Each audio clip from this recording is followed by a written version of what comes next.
Sore poros dulur. Hari ini aku masih jalan-jalan di sekitaran Jawa Barat yo. Tepatnya di Desa Teja, Kecamatan Raja Galuh, Kabupaten Majalengka. Suasana pedesaan yang sejuk bikin betah buat jalan-jalan sore lur.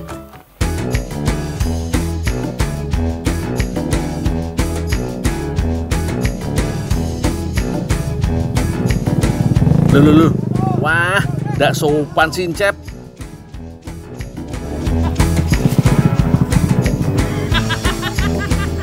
Makan tuh kulit. Kalau pengen yo tinggal minta baik-baik, pasti tak kasih. Lah, emang enak. Malah plastik isi sampah yang diambil. Aduh, ini si Dede teh geuning gerak-gerak wae nya. Kunaon atuh teh? Iya, panas-panas ge asa hoyong buah nu seger-seger. Naon ya buah nu seger teh atuh? Asa hoyong kapundung, itu aya tangkalna paling ditu, tapi jangkung. Dul. Sini. Kunaon teh? Sini dulu sebentar.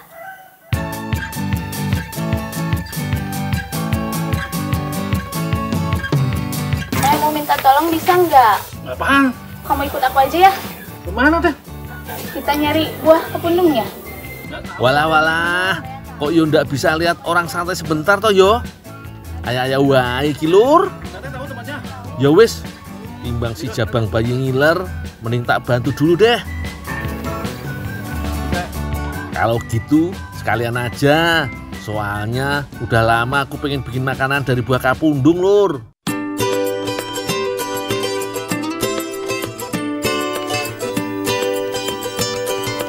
Akhirnya sampai juga di kebun kapundung yo.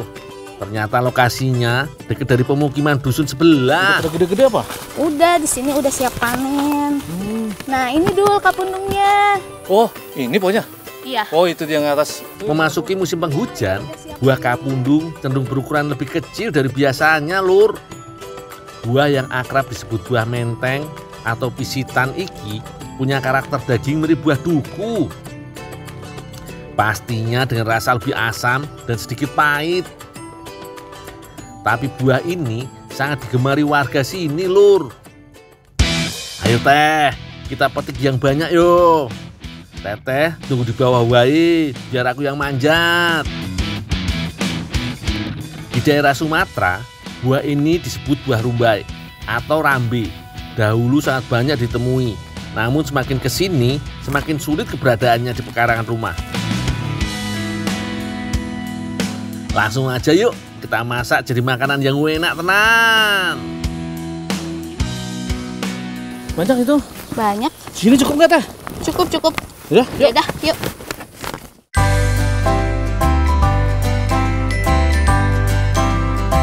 Wah, kebeneran lur. Ada Neng Asih lagi cuci piring. Sekali-kali boleh dong aku nitip minta tolong bersihin. Minta tolong dicuci ya teh ya? Oh iya Dul. Sekalian. Oke Dul. Yang bersih ya teh? Ya.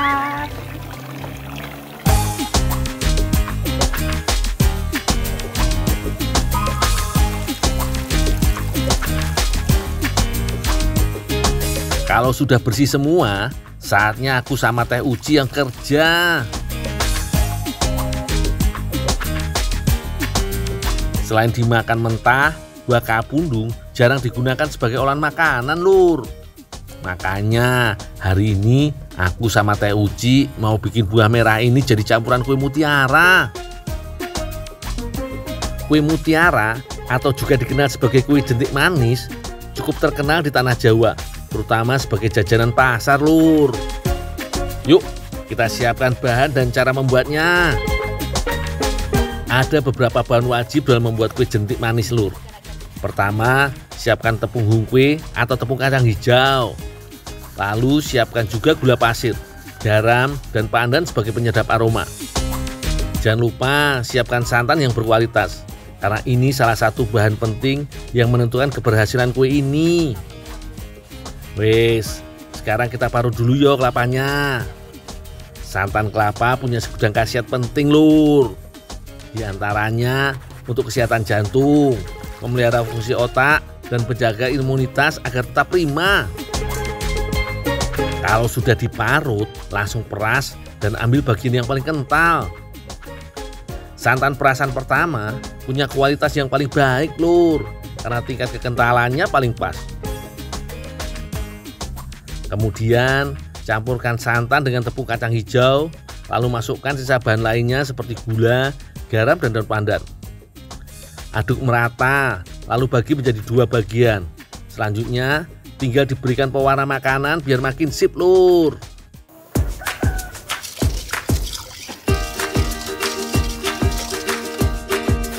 Dul, Ya, ini Teh? udah beres, tinggal dimasakin dulu ya. Oh ya teh.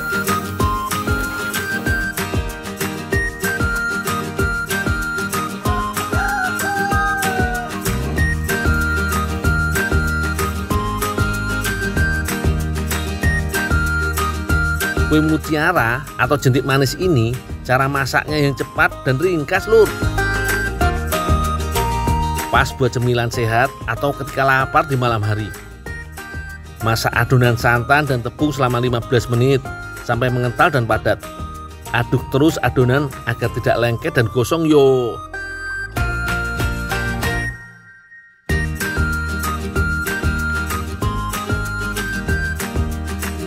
Nah, terus mateng iki. Angkat terus dinginkan sebentar yo, Lur.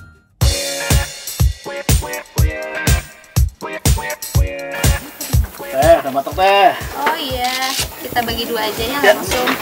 Biar nanti dikasih pewarna. Iya.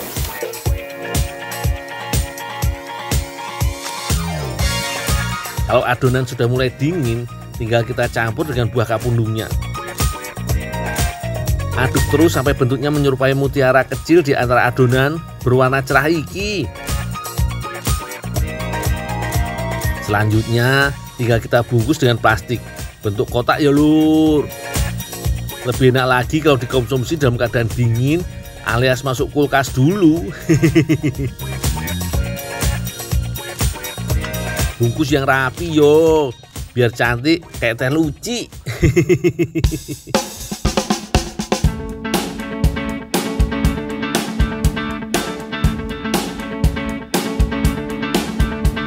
Wah, nggak nyangka yo, tampilannya cakep bener, Lur. Semoga rasanya sesuai dengan warnanya yo. Campuran buah kapundung di dalamnya membuat kue mutiara ini semakin menawan. Yuk, langsung aja kita coba, Lur. Wah, kreasi kue dari buah kapundung ini ternyata rasanya enak. Gak kalah sama kue yang udah eksis. Komposisi tepung dan santannya sangat pas, jadi legit banget, Lur. Aku jamin deh, kalau kalian coba bikin di rumah nanti gak bakalan nyesel. Wah, menikmati makanan yang enak plus ditemani pemandangan alam yang indah memang tiada duanya. Yuk, kita habiskan aja kuenya, Teh. Kalau kurang, nanti kita bikin lagi.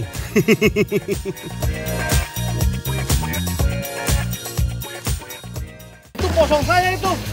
Kamu ambil ya. Hei.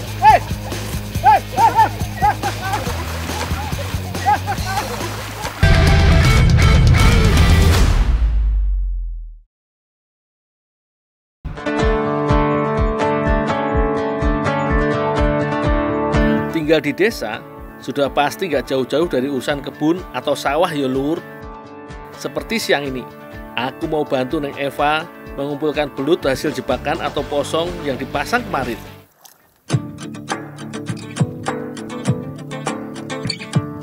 Saat musim tanam begini, jumlah belut di sawah naik 2 kali lipat. Soalnya banyak juga air yang masuk ke saluran irigasi di sawah.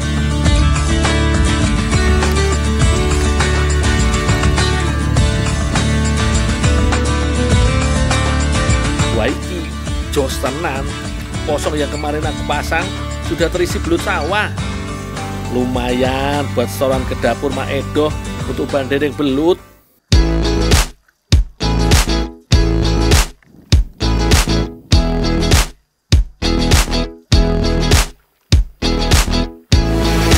Setelah diambil belutnya, posong dipasang lagi yo, supaya besok bisa terisi belut lagi. Belut sawah atau lindung mampu hidup tanpa air selama berminggu-minggu. Asalkan tanahnya basah dan lembab. Yang 02, janak yuk. Tuh, yuk. Loh, itu anak-anak kok pada ngambil belut dari posong yang kupasang? Gak bener iki.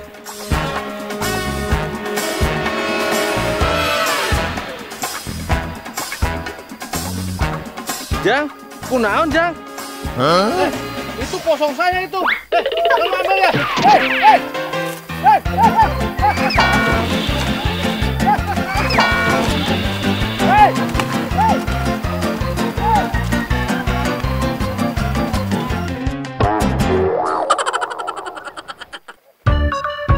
Dasar budak ayah wae. Dul, tas dul. Dasar kedik iya. Teh, banyak yang dibel anak-anak teh. Ya wis lah, namanya juga anak-anak. Maafin aja yo Neng Eva yo. Setidaknya hasil belut hari ini sudah cukup banyak.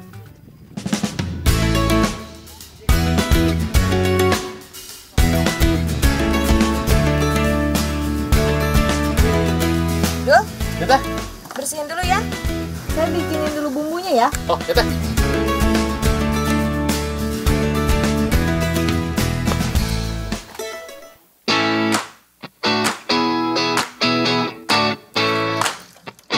Semua belut yang diambil langsung dibersihkan. Gampang kok caranya. Tinggal buka bagian perutnya dan cuci pakai air bersih.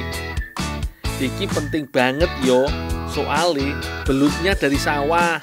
Yo jelas kotor toh. Teman-teman, ada tips nih gimana caranya bersihin belut supaya bersih dan gampang. Yaitu belut sebelum dibersihin kita tabur dulu dengan abu dapur. Nah, lendirnya akan keserap dan belut akan mudah dibersihin. Boleh dicoba.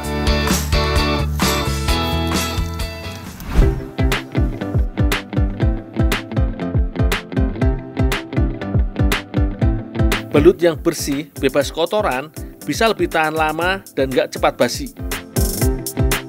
Selanjutnya, belut digepengkan dengan batu. Ini fungsinya membuat belut nggak alot dan lebih mudah dicampurkan dengan bumbu. Getok dari bagian kepala sampai ujung bawah. Kalau sudah gepeng semua, langsung diantar ke teh cucu. Ini dia salah satu rahasia dapur Cek Edo. Dendeng belutnya pakai bumbu khusus. Sederhana aja kok bumbu nih. Cuma pakai bawang putih, ketumbar, gula, garam, gula merah, dan sedikit jahe. Ulek semua bumbunya.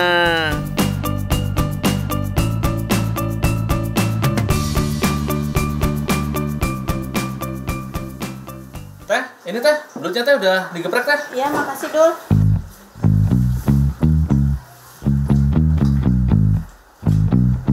Tolong anterin ini ke teh apa ya? Oh, iya teh.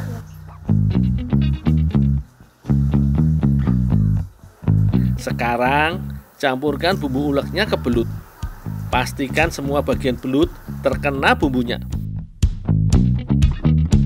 Kalau sudah masuk musim tanam sawah, setiap harinya dapur Cek Edo bisa memproduksi 10-20 kg dendeng belut.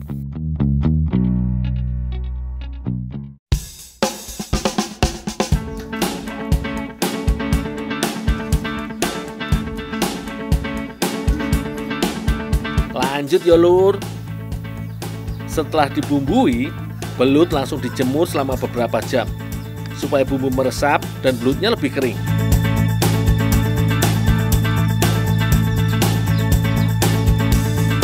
Selain itu, penjemuran juga bisa membuat belutnya lebih awet.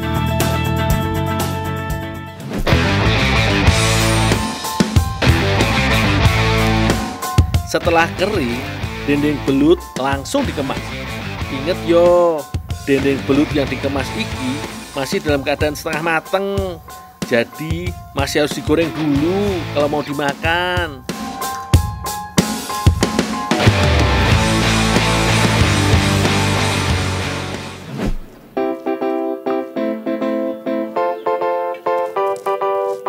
Mau pipis deh ya Bu ya tanahnya Bu. Iki Iki juga nggak kalah seru lur. Belutnya mau diinovasi jadi udon atau mie ala Jepang.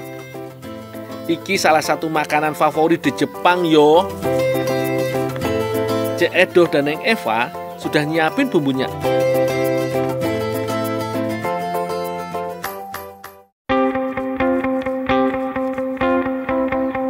Sekarang bumbunya dihaluskan dulu yo.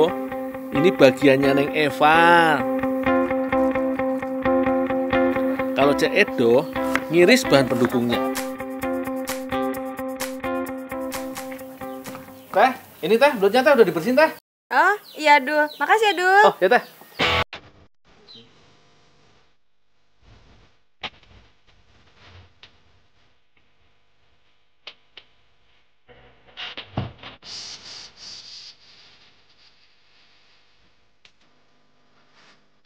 Teh, abdi pada yang olah ini lah ya. Yang masak yang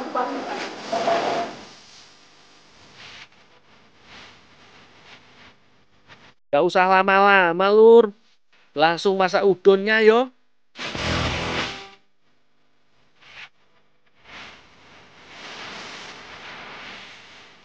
Tumis bumbu halusnya. Setelah berubah warna kecoklatan dan keluar aroma wanginya, masukkan belut.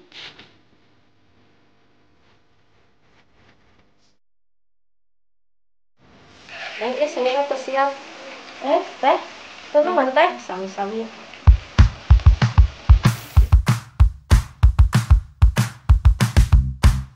Setelah agak mengental, giliran Loba, Jamu dan teman-temannya yang masuk.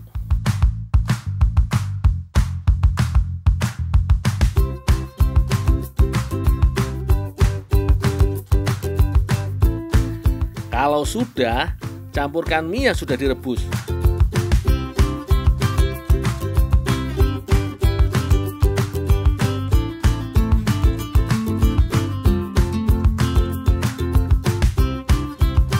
Gak pakai lama masak, udon belutnya sudah matang dan siap disantap.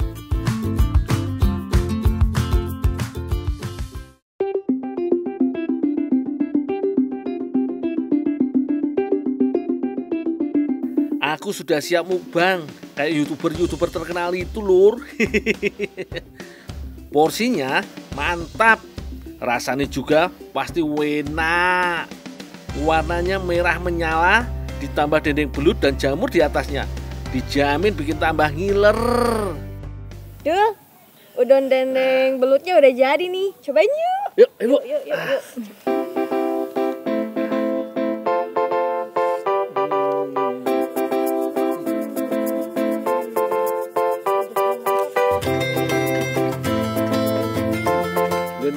Dendeng belutnya mantep banget nih.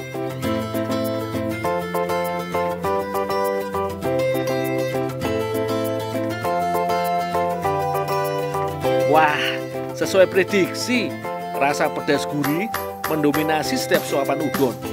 Apalagi ada kriuk dendeng belut dan jamurnya. Bikin pengen nyedok terus lur. Ojo ngiri yo.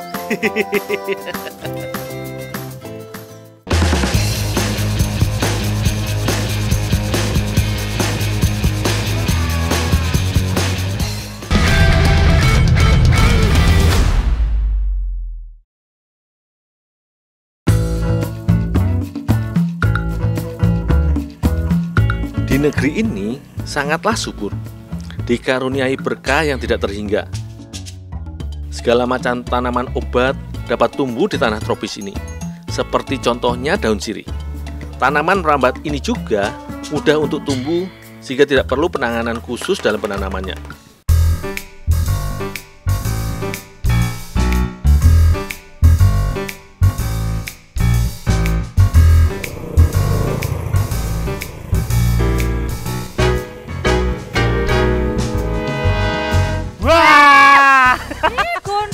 Lah, abi ya sampean medi suruhku gak omong-omong lho. Lah biasanya aku yang jago ya gak ngomong kok. Lah, tadi apa tuh, Pak? Oke, mbakku untune loro. Keluar gue tombo toh. Mbak, godong suruh nih kalau buat makanan bisa nggak ya, Pak ya? Hasilnya ya iso tapi apa ya? Dendeng kok ya iso didendeng. Oh, dendeng daun sirih. Oh iya, boleh. Ya wes tak mulai sih tak siapno bumbu-bumbune. Ya Mbak, ya Mbak. Ya wes santai ndok mandel ya. Besok lagi dong penting ngomong. Ya sepurane ya wes. Assalamualaikum. Wah, penasaran juga aku bagaimana rasa dendeng yang dibuat dari daun sirih. Lebih baik daun sirih ini segera kujadikan olahan.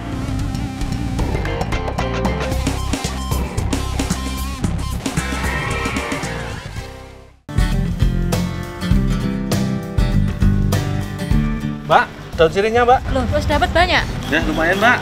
Ya sudah itu tolong ya direbus, kalian ditumbuk juga. Oh ya Mbak. Ya.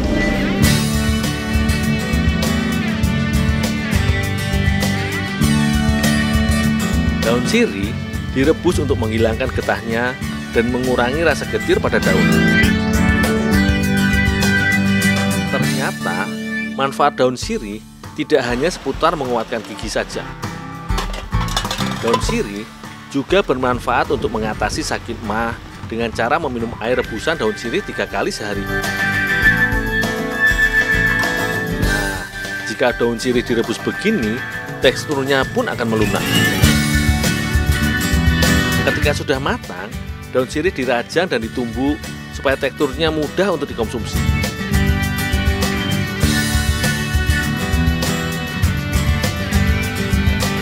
Wangi khas daun sirih tidak hilang walau sudah direbus. Inilah keunikan dari daun sirih.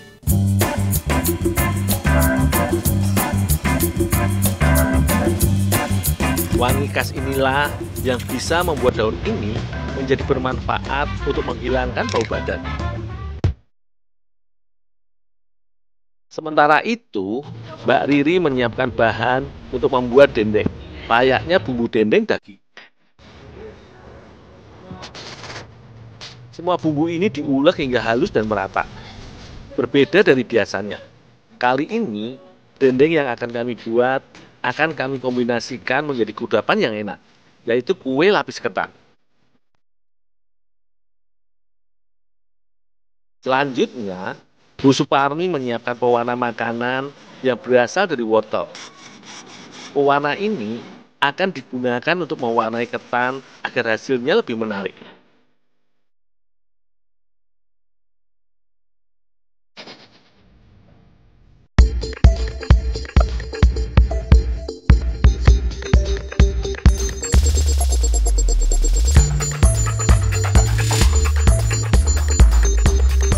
Mbak, ini daun sirihnya sudah ditumbuk, Mbak. Ya makasih dong.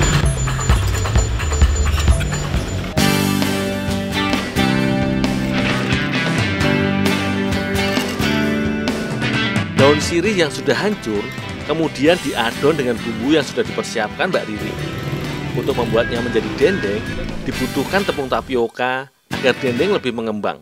Ditambah pula gula sebagai pemanis dan telur sebagai pengikat adonan. Kemudian, adonan dicetak dengan cetakan yang sama dengan cetakan ketan nantinya. Nah, adonan ini dibungkus plastik agar ketika direbus, adonan tidak tumpah. Sementara itu, aku mengukus ketan selama lebih dari setengah jam hingga ketan menjadi lunak. Beras ketan memang membutuhkan penanganan khusus agar teksturnya bisa lunak. Jika ingin hasilnya maksimal, membutuhkan 1 malam untuk merendam ketan agar pulen. Adonan kemudian direbus hingga teksturnya mengeras. Waktu yang dibutuhkan pun cukup lama, berkisar 30 menit hingga 1 jam.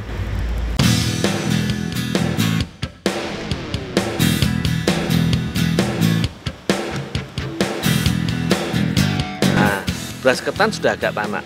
Agar lebih gurih, ketan ditambahkan dengan santan cair. Saatnya untuk menambahkan warna yang telah dipersiapkan oleh Bu Suparmi.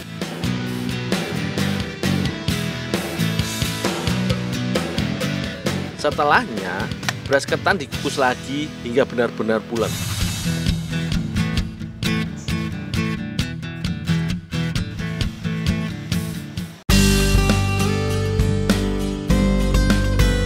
Saatnya untuk mencetak kue lapis ketan. Lapisannya kini terkesan mewah karena terdiri dari dendeng. Bukan mewah dari segi harga, tapi dari segi manfaat yang terkandung dalam dendeng. Tampilan kuenya pun menarik, membuatku tak sabar untuk mencicipi. Kue lapis ketan dendeng daun sirih pun sudah jadi. Yang paling menonjol dari kue ini adalah wangi daun sirih yang khas langsung tercium. Aromanya menambah kenikmatan rasa kue. Tekstur ketan yang sedikit kenyal kontras dengan tekstur dendeng yang sangat lembut. Ini ya Bu ya? Iya, mari.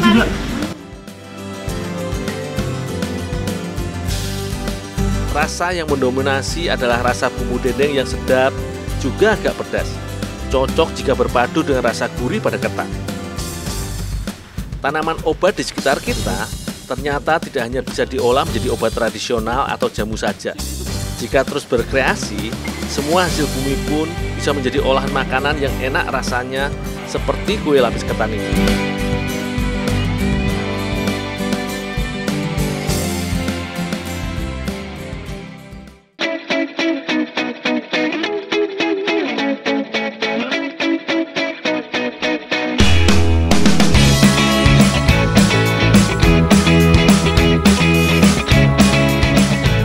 Di Sulawesi Utara. Kali ini aku mampir ke Pulau Siau. Daerah kepulauan ini tergolong subur, Lur. Salah satu pohon buah yang banyak tumbuh di Pulau Siau adalah kedondong.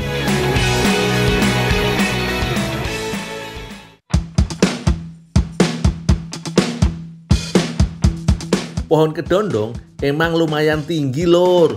Bisa sampai 40 meter. Sengaja aku ambil buah kedondong yang masih muda sesuai pesanan Ibu Mei, pengrajin kue di sini. Kedondong yang rasanya asam ini ternyata biasa diolah jadi kue lapis atau di sini disebut dengan kue balapis.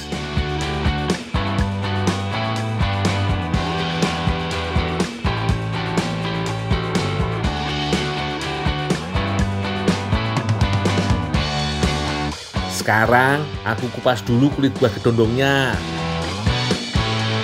Lur, buah yang rasanya asam seperti kedondong justru mengandung antioksidan yang tinggi. Begitu juga vitamin C-nya.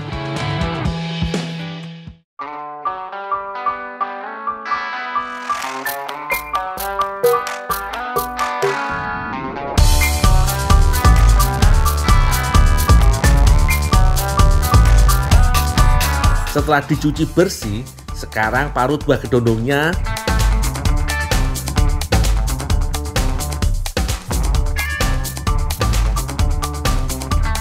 Sama seperti kue lapis pada umumnya, kue balapis dibuat dari campuran tepung beras, telur ayam, mentega, gula pasir, garam, dan santan sebagai pelarut adonan.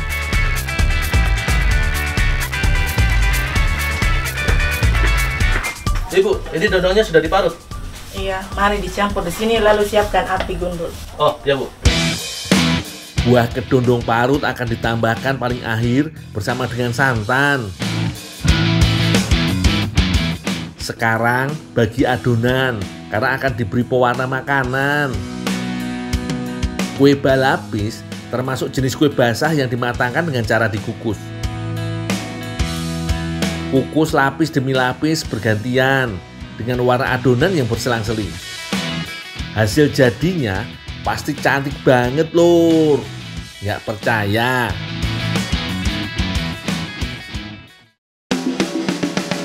Ini buktinya, Lur. Gimana?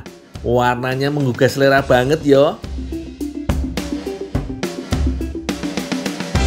Rasanya enak banget iki, Lur.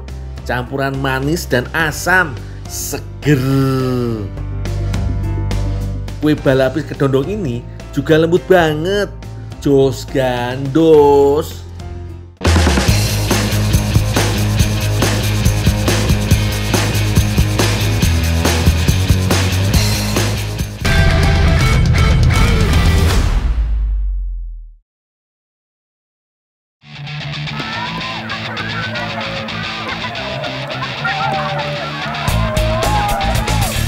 Balapan sampai begini memang seru yo. Kebetulan aku lagi mampir di Demak, Jawa Tengah, tepatnya di Kecamatan Sayu. Jangan kaget kalau pemukiman di sini dikelilingi air laut. Katanya di sini juga banyak tiram loh. Wah, kesukaanku nih.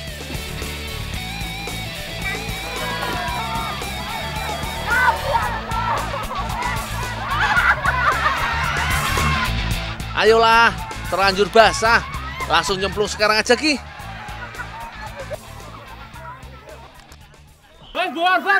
Golek tiram balik.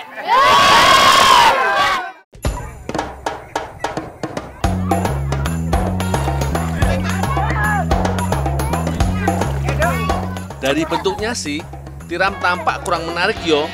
Hanya mirip kepingan batu, padahal isinya lezat loh. Tiram biasanya menempel pada akar mangrove yang masih dapat air asin. Lumayanlah, baru sebentar mencari, sudah dapat seember tiram.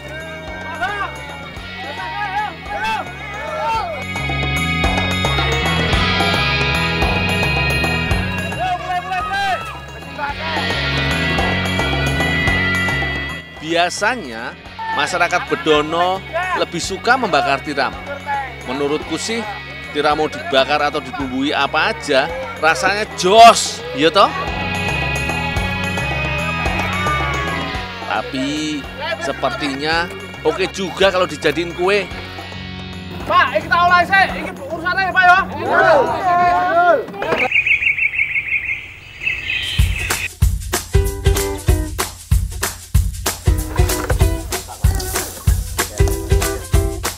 Sebelum jadi kue, tiram harus dimatangkan dulu.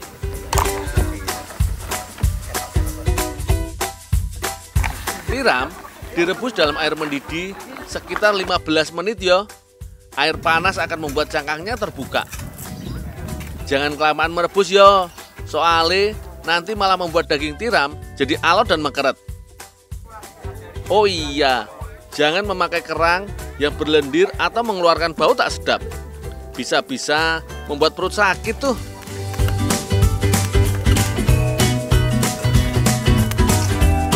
Nah, kalau sudah begini, daging tiram lebih mudah dikeluarkan dari cangkangnya.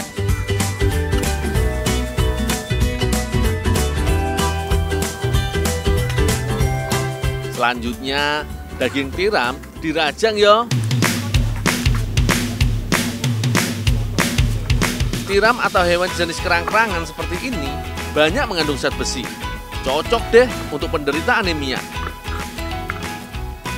Kandungan asam lemak omega 3-nya membantu menjaga kesehatan jantung.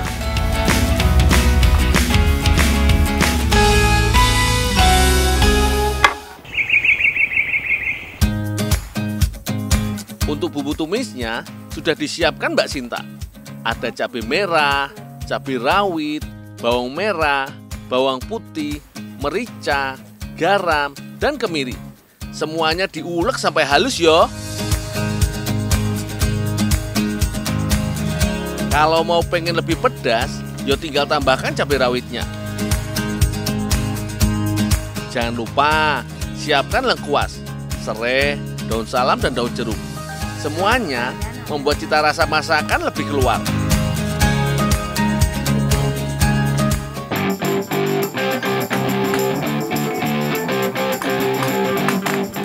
Ya Pak. Ini bumbunya. Oh, ya Pak.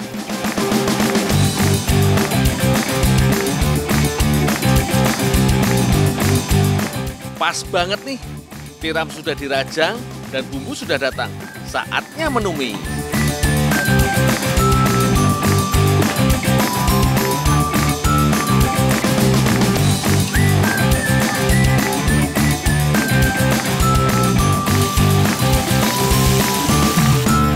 Bumbu ditumis dengan api sedang saja. Selanjutnya, masukkan irisan tiram. Aduk sampai bumbu merata yo.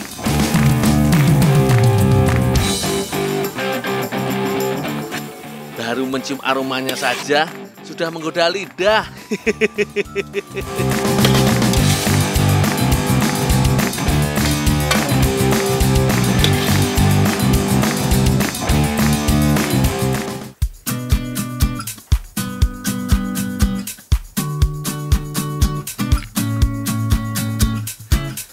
Bu Khotijah mau membuat adonan kulitnya.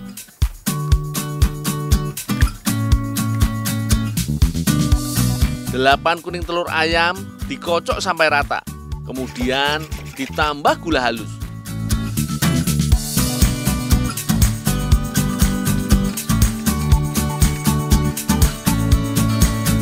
Ada tambahan mentega juga yo. Mentega tidak hanya membuat kue jadi empuk, tapi juga bisa membuat kue tahan lama dan rasanya lebih enak.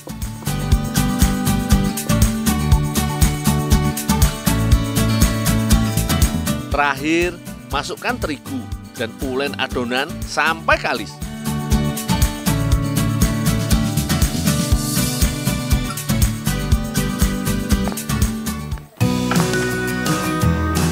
Mbak, ini Mbak, tiramnya udah matang. Makasih ya, Dul. Oh, ya Mbak.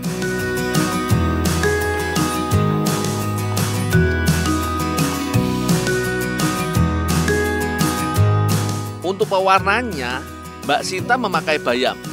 Tinggal ditumbuk saja sampai halus, kemudian diambil sarinya. Bayam tidak hanya sebagai pewarna hijau ya. Kandungan zat besi dalam bayam juga bisa mencegah anemia. Bayam juga mengandung banyak serat dan antioksidan.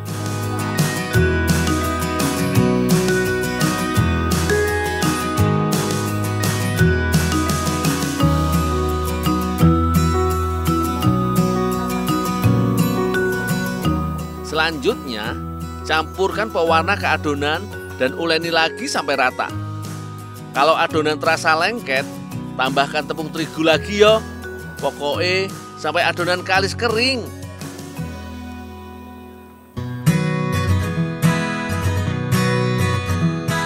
Saiki tinggal membentuk adonannya yo. Jangan lupa mengoles cetakan dengan mentega. Jadi lebih mudah mengeluarkan dari cetakan.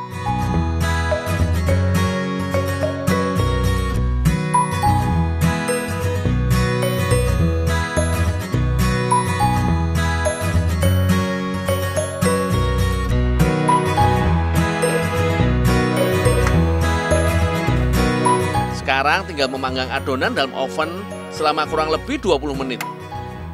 Wih, aku sudah gak sabar pengen nyoba iki.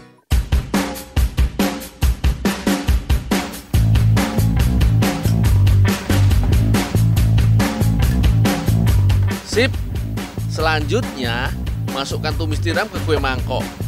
Taruh secukupnya saja yo, jangan terlalu penuh.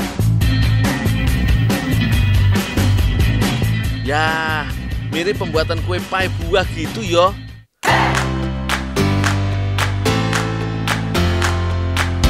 Sudah jadi nih. Ye, penasaran pengen icip-icip toh?